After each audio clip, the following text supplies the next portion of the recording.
বল্টু, তুইও পড়ালেখা পারস না, একটা ছাগলও পড়ালেখা পারে না, তার মানে একটা ছাগল আর তোর মধ্যে কোনো পার্থক্য নাই, এরকম একটা উদাহরণ দে তো। স্যার, আপনার দুইটা বিচি আর একটা কুত্তারও দুইটা বিচি, তার মানে আপনার আর একটা কুত্তার মধ্যে কোনো পার্থক্য নাই। এই বল্টু, বলতো 1000 টাকার নোট আর ফেসবুকে মেয়েদের আইডির মধ্যে মিল কোথায়? স্যার, দুইটারে দেখলেই সবসময় মনে হয় এটা আসল নাকি নকল। বল্টু, আপনাকে আর চাকরিতে রাখা যাচ্ছে না। কেন স্যার? আমি তো কিছুই করি নাই। আপনি কিছুই করেন না, এই জন্যই তো আপনাকে চাকরি থেকে বের করে দেওয়া হচ্ছে। কিরে বল্টু, তুই আবুলের সাথে মারামারি করছস কেন? স্যার, আমার কি দোষ? আবুলি তো আমার হাতে প্রথমে কামড় দিছিল। তোরে যদি কুত্তায় কামড় দেয় তাহলে কি তুইও কুত্তারে কামড় দিবি? আমি তো এই জন্যই ওরে কামড় দেই নাই, আমার হাতে লাঠি আছিল আর ওটা দিয়ে আমি ওরে বাড়ি মারছি। মনে করেন একটা লোক একটা লটারির টিকিট কিনলো আর আরেকটা লোক তার বউয়ের সাথে ঝগড়া করছে, বলেন তো এই দুইটা লোকের মধ্যে কে বেশি ভাগ্যবান? যে লোকটা লটারি কিনেছে সে বেশি ভাগ্যবান। কেন? কারণ তার জেতার অন্তত একটা সম্ভাবনা আছে। মাত্র 149 টাকায় কোর্স করে আমাদের মতো বল্টুর ভিডিও বানিয়ে লাখ লাখ টাকা ইনকাম করতে চাইলে ডেসক্রিপশন অথবা প্রথম কমেন্টে দেয়া লিংক থেকে আমাদের ফেসবুক পেজে মেসেজ দিন। কিরে বল্টু, তোর মন খারাপ কেন? আর বলিস না, আমার গার্লফ্রেন্ড আমাকে কল দিয়ে বলছিল আজকে নাকি ওদের বাসায় কেউ নাই। তারপর তো আমি অনেক খুশি হয়ে গেছিলাম, তাড়াতাড়ি করে রেডি হয়ে আমার গার্লফ্রেন্ডের বাসায় গিয়ে দেখি আসলেই কেউ নাই, তালা মারা। কিরে বল্টু, আমি শুনলাম তুই নাকি সবাইকে গালি দেস। তুই যদি এভাবে গালি দিতে থাকস তাহলে এক সময় তো আরে সবাই খারাপ মনে করব। আচ্ছা স্যার, তাহলে কি করলে সবাই আমারে ভালো মনে করব? তুই সবাইরে সম্মান দিবি, তাহলে তো আরে সবাই ভালো মনে করব। আচ্ছা স্যার, এরপর থেকে তাহলে আমি সবাইরে সম্মানের সাথে গালি দিব। স্যার, আমার বন্ধু হারিয়ে গেছে, তাড়াতাড়ি কিছু করেন। আপনি চিন্তা কইরেন না, আপনার বন্ধুকে আমরা তাড়াতাড়ি খুঁজে বের করব। স্যার, আমার বন্ধুকে খুঁজে পেয়েছেন? আপনার বন্ধুকে খুঁজে পাইনি, তবে আপনার বন্ধুর একটা জাইঙ্গা খুঁজে পেয়েছি, আর সেই জাইঙ্গার গন্ধ আমাদের কুকুরকে শোকানো হয়েছে। এখন কুকুরটার জ্ঞান ফিরলেই আপনার বন্ধুকে খুঁজে বের করে ফেলবো। হ্যাঁ মেয়ে, তোমাকে একটা কথা বলি। আচ্ছা বলো। I love you. আমার বয়ফ্রেন্ড আছে। আসলে তোমার কোনো বয়ফ্রেন্ড আছে কিনা সেটা জানার জন্য তোমার বাবা আমাকে 100 টাকা দিয়েছে। আরে আমি তো তোমার সাথে এতক্ষণ মজা করলাম। I love you too. চলো ঘুরতে যাই। স্যার, আপনাকে একটা প্রশ্ন করি। আচ্ছা কর। বলেন তো কোন জিনিস ছেলেদের প্যান্টের ভিতর থাকে কিন্তু মেয়েদের পায়জামার ভিতর থাকে না? হারামজাদা, তুই আমারে আর শান্তি দিলি না, সবসময় খালি খারাপ প্রশ্ন জিজ্ঞাসা করস। আমি ভালো প্রশ্নই জিজ্ঞাসা করি, আপনি শুধু নেগেটিভ ভাবেন, তাই আপনার কাছে খারাপ মনে হয়। এই প্রশ্নের উত্তর হলো পকেট, কারণ ছেলেদের প্যান্টের ভিতর পকেট থাকলেও মেয়েদের পায়জামার ভিতর পকেট থাকে না। নেতা সাহেব, আমি আজকে বিয়ে করেছি, আমার বউয়ের জন্য দোয়া করবেন। আমি কোনো হুজুর না যে দোয়া করব, আমি একজন নেতা, আমি দোয়া করি না, উদ্বোধন করি। বল্টু, এই আধুনিক যুগে তুই এখনো বাটন ফোন চালাস, তুই তো চাইলে একটা টাচ মোবাইল কিনতে পারস। আরে টাচ করে কি আর অতটা মজা পাওয়া যায় যতটা টিপে পাওয়া যায়? এই বল্টু, বলতো নিজের বাড়ি আর অন্যের বাড়ির মধ্যে পার্থক্য কি? নিজের বাড়িতে আপনি যেখানে খুশি যখন খুশি চুলকাইতে পারবেন, কিন্তু অন্যের বাসায় আপনি যখন খুশি যেখানে খুশি চুলকাতে পারবেন না।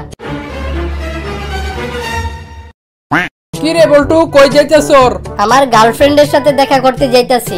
কিন্তু তোর শরীর থেকে পায়খানার গন্ধ আসতেছে কেন? কালকে আমার গার্লফ্রেন্ড আমারে বলছে ওর নাকি হলুদ রং অনেক পছন্দ।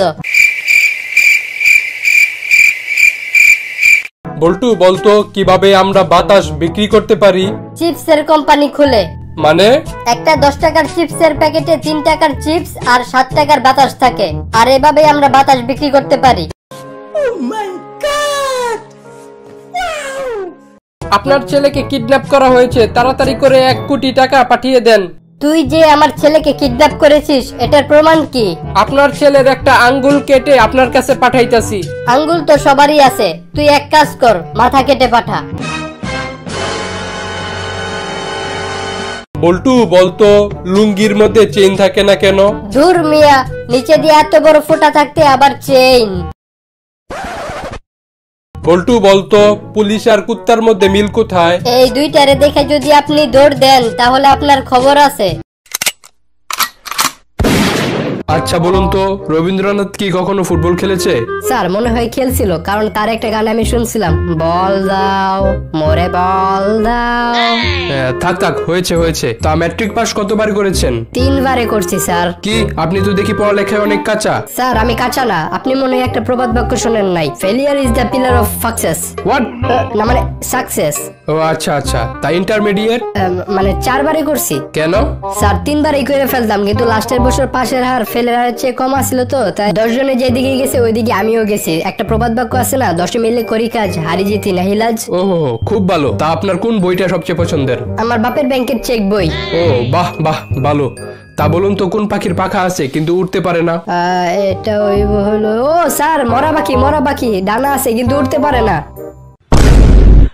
আচ্ছা, দুইটা অপরিচিত মানুষের হঠাৎ করে পরিচিত হওয়ার উদাহরণ দেন তো। এটা হলো আমার বাপ মা, বিয়ের আগে অপরিচিত ছিল, কিন্তু বিয়ের পর তাদের দেখলে মনে হয় তারা হাজার হাজার বছর ধরে পরিচিত ছিল। ও আচ্ছা, আপনি আপনার বাবা মার বিয়ে খাইছিলেন? মানে? না থাক, কিছু না। আচ্ছা মনে করেন একটা রাখাল 12টা ছাগল মাঠে নিয়ে যাইতেছে, এর মধ্যে 5টা ছাগল দেয়াল টপকায় অন্যদিকে চলে গেল, তাহলে কয়টা ছাগল থাকে? স্যার একটাও না। এর মানে? স্যার ছাগলগুলো তো আর আপনার মতো না। হোয়াট? না মানে ছাগল তো আর আপনার মতো অঙ্ক পারে না, তাই 5টা যেদিকে যাইবো বাকিগুলো ওইদিকে যাইবো। আচ্ছা ঠিক আছে। বলুন তো কয়লা কোথায় পাওয়া যায়? কয়লা আমাদের গ্রামের প্রত্যেকটা চুলার ভিতরেই পাওয়া যায়। এখন আপনি আপনার সম্পর্কে 2টা লাইন বলেন। স্যার আমি আর আমার নিজের সম্পর্কে কি আর বলবো, ওই একটা কথা আছে না, নিজে যারে বড় বলে বড় সে নয়, লোকে যাকে বড় বলে বড় সে হয়। আচ্ছা আপনি এখন যেতে পারেন। স্যার আমার দিকে একটু মেহেরবানি করে তাকান স্যার, প্লিজ। আচ্ছা ভেঙে পড়েন না, আপনাকে একটা লাস্ট সুযোগ দিচ্ছি। ধন্যবাদ স্যার। আপনি 3 জন মহান ব্যক্তির নাম বলেন তো। ঈশ্বরচন্দ্র বিদ্যাসাগর। হ্যাঁ ঠিক আছে। শেরে বাংলা একে ফজলুল হক। হ্যাঁ এটাও ঠিক আছে। আর আরেকজন হলো স্যার আপনি। স্যার আপনার নামটা যেন কি? আচ্ছা থাক আর নাম দিয়ে কি হবে, আপনি বরং এক কাজ করেন, কালকে থেকে চাকরিতে জয়েন করেন। বন্ধু, আমেরিকার রাস্তা আর বাংলাদেশের রাস্তার মধ্যে পার্থক্য বলতো। আমেরিকার রাস্তায় বৃষ্টি পড়ার পর 5 মিনিট পরে ওই বৃষ্টির পানি গায়েব হয়ে যায়, আর বাংলাদেশের রাস্তায় বৃষ্টি পড়ার 5 মিনিট পর রাস্তায় গায়েব হয়ে যায়। কি ব্যাপার বল্টু, আপনার রান্না করা খাবারের মধ্যে চুল কেন? স্যার চুলটা মনে হয় আপনারই। ফাইজলামি করেন আমার সাথে? আমার মাথায় তো কোনো চুল নাই। চুল কি শুধু মাথাতেই হয়? বল্টু তুমি আমার মাঝে কি এমন দেখলে যে আমাকে বিয়ে করলে? ওটা দেখার জন্যই তো তোমার পিছে অনেকদিন ঘুরছিলাম, কিন্তু দেখতে পারি নাই, তাই তোমাকে বিয়ে করে ফেললাম। বল্টু, আগের যুগ আর বর্তমান যুগের মধ্যে একটা পার্থক্য বলতো। আগের যুগে আমাদের মান সম্মান থাকতো পোশাক আশাকে, আর বর্তমান যুগে আমাদের মান সম্মান থাকে মোবাইলের মেমোরি কার্ডে। এই যে আপু, আপনি কোন ব্র্যান্ডের পারফিউম ইউজ করেন? পারফিউমটার ঘ্রাণ অনেক সুন্দর, আমি আমার বউকে এই পারফিউমটা গিফট করতে চাই। আপনি আপনার বউকে এরকম পারফিউম গিফট করবেন না। কেন? কারণ এইরকম পারফিউমের বাহানায় কিছু ফালতু লোক তার সাথে কথা বলতে চাইবে। স্যার আপনাকে একটা প্রশ্ন করি। আচ্ছা কর। বলেন তো কোন জিনিস ঢোকানোর আগে শক্ত থাকে কিন্তু বের করার সময় নরম আর আঠালো হয়ে যায়? ওই হারামজাদা, তুই কি আমাকে সবসময় এইসব উল্টাপাল্টা প্রশ্ন জিজ্ঞাসা করার জন্য স্কুলে আসোস? স্যার আপনি খালি নেগেটিভ ভাবেন, এটার উত্তর হবে চুইংগাম। কারণ চুইংগাম মুখে ঢুকানোর আগে শক্ত থাকে, কিন্তু যখন বের করে ফেলি তখন নরম আর আঠালো হয়ে যায়। জানোস দোস্ত, আমার বাবার কাছে প্রতিদিন অনেক মানুষ মাফ চায়। কি বলস? তোর বাবা কি পুলিশ নাকি বিচারক যে তোর বাবার কাছে মাফ চায়? আরে ওসব কিছু না, আমার বাবা ভিক্ষা করে।